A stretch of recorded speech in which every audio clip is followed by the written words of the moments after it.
For my first project, I created an alien escape slash human containment level.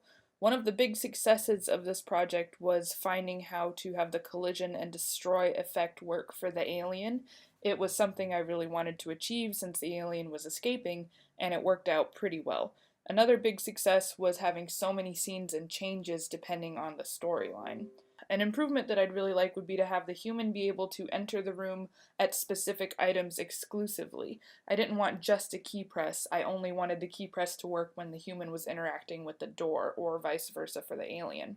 Another possible improvement would be to have the alien actually escape and start destroying things if the human fails to contain them. One of the problems here implementing that was that I didn't understand how to get the alien to move on its own at the time while also destroying things in the process, and how to have that trigger start. For Pong, one of my major successes was the collision effect with the ball. This was a pretty standard aspect of Pong that should happen no matter who's coding Pong, but for me, one of the big factors was getting all the masses and velocities to work for the paddles and the ball. It was a problem at first because I was having trouble with the overall physics, and that was one of the big improvements I would like to make to this. I think that the momentum could have been adjusted so that it sped up at better rates when hitting the walls or the paddles, and I would have liked it to adjust its momentum and velocity upon restart. That was one of the things I noticed every time the ball would go back to the center position. Either the momentum would continue as it was when it had hit and exited the previous instance, or it would just not have adjusted at all when hitting some of the paddles at certain speeds. I did, however, have a big success in fixing the chaotic movement that the ball was having because the masses weren't working.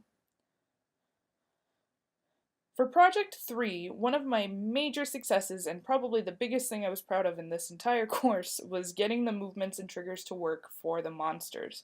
I was having a big challenge getting them to move back and forth between two fixed points while also only having them move when the player moved. This input was detected pretty easily, but it wasn't triggering them to move back in a previous direction when they had hit the fixed point.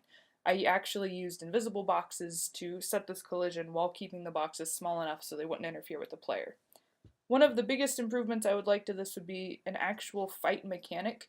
I had planned to have items available in the levels that the player could move to, giving them an increased challenge and wanting to strategize on how to get to certain positions on the board, but I couldn't figure out how to actually carry these over in the next scene instantiation without the item being destroyed.